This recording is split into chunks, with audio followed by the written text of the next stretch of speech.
Good evening, gentlemen. It's Vidar from Gentleman Gaming here, starting a new series called Climbing the Ladder.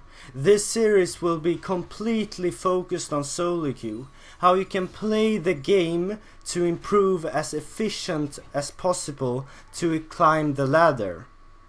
The information I am going to base this series on is my personal experience while playing this game. I have been playing this game since early season 1 and finished that season on 1497 rating, which was just below gold. When season 2 started, I got really dedicated to solo queue and wanted to climb as high as possible, and I have really continued that progress in solo queue throughout all seasons until dynamic queue just literally took a dump on my face this season. I am going to start this series by explaining my story then. How did I climb the ladder? Which champions I used and which techniques I used to improve it. I am going to totally skip season 1 because I really didn't play a lot of solo queue. I maybe had like 30 total games throughout the season, so I'm just gonna skip that part. But in season 2 I was a one-trick pony. I just played Singed. I literally just played Singed in the top lane, because I really liked just running around and troll people with this champion, which was actually a meta champion back in season 1 and early season 2, so I think that's what caught my attention to the champion. He isn't mechanically demanding at all, so when you play him you can just simply focus on the gameplay. Where should I be at the map? How should I play the map? When can I proxy? And he was really good in laning phase back then, so you could really pressure things. I guess that's why he caught my attention. Not to mention the small things you can learn of a champion if you really dedicate yourself to the champion. Like flinging people over walls and stuff. You know, the league population wasn't as large as it's now, so people really didn't know those small mechanics, and I kinda like to figure them out and styling on people by performing them. And by one-tricking Singed I managed to climb to high platinum in season 2, and I was really proud of myself. So going into the next season I had the same mentality that I wanted to one-trick a champion to improve my gameplay. So going into season 3 I started maining Tryndamere, and Tryndamere isn't really a fun champion, I would say. I don't really know why I started maining him, but I really liked split pushing, so I guess that's the reasoning behind it. It's a really dimensional style, but I guess I really liked it. I really enjoy winning without much counterplay, and I found it really easy to just stick to one lane until you get the inhibitor and then get the nexus, and by doing so I actually managed to climb to diamond from platinum, and I tried a lot of different builds. As you may or may not know, AP Tryndamere was a thing in season 3, so I played a lot of that. I played AD Tryndamere, of course, the standard build, and sometimes I even played AP Tryndamere. But by doing so I eventually climbed to Diamond 5. And this is the part of my climbing I really want to focus on, because I assume most of you guys are below Diamond. What you can take away from this is that I only really played one champion. This can be really beneficial for you, not specifically to play only one champion, but a small number of champions. By doing so, you can really practice and learn the champion's mechanics. So when you're going into a game, you don't really have to think about your champion's mechanics, and this will give you a huge advantage over your opponent, because you can only focus on your gameplay.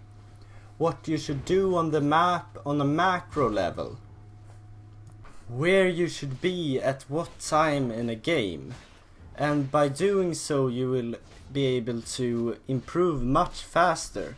Because if you was to play different champions every game, you will have to learn the champion mechanics and focus on them every game.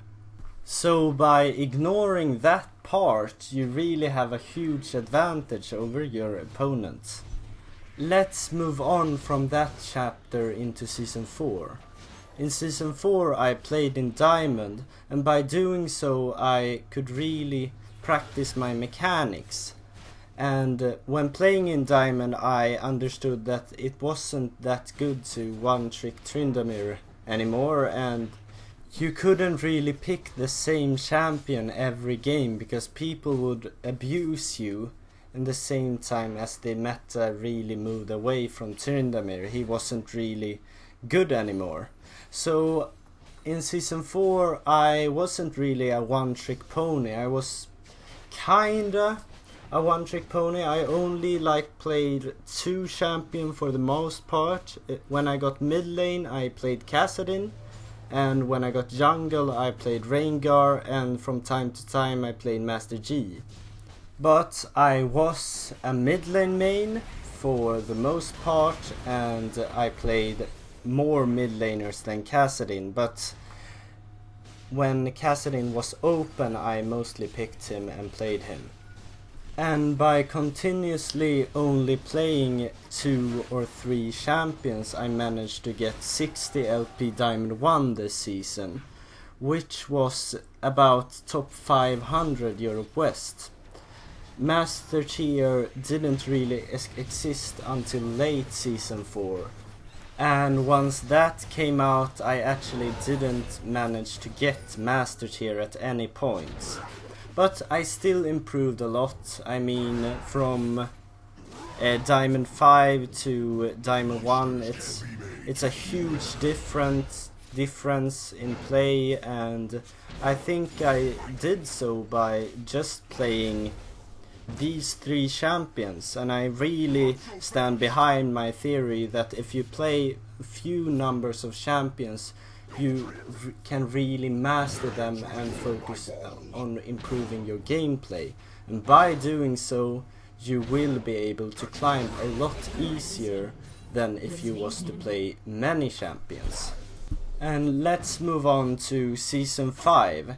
In Season 5 I had much better mechanics, so I managed to play a lot of champions, and I didn't really have a main role for the most of the season.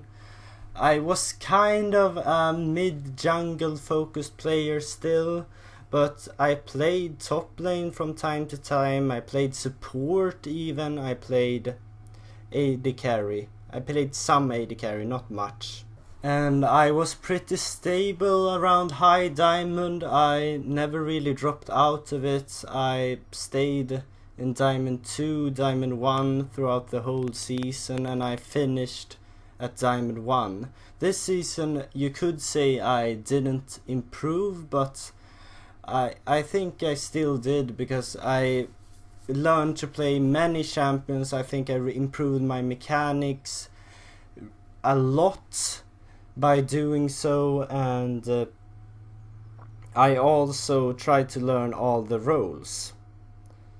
I'm not going to go into this season because they basically removed solo queue. There's only dynamic queue now, and it really fucks over high elo players, because you only get matched against pre-mades, so it's impossible to climb on your own, and there's larger queue times as well. And because of that, Riot really messed up solo queue. So, by looking back at my seasons of ranked play, I can really make the conclusion that you really benefit from playing few champions or just one champion, because you can really ignore the champion mechanics because they are so well practiced then, and you can just look to improve your gameplay. And it should be a easy champion and not a high mechanically demanding champion as well. I will go more in depth on this later in another video, but I really believe that you should play simple champions until you're at least Diamond 5. So, I hope that you got something out of this video. It was just me rambling about my solo queue experiences throughout the seasons, and I really hope that you took something from it and learned. You can either just straight up copy what I said, or just find your own champion and make it work. With that said, if you enjoyed the video, please like, comment and subscribe, and if you want to, you can leave suggestions for future videos of this series or another series in the comment section below. And always, remember gentlemen, stay fresh.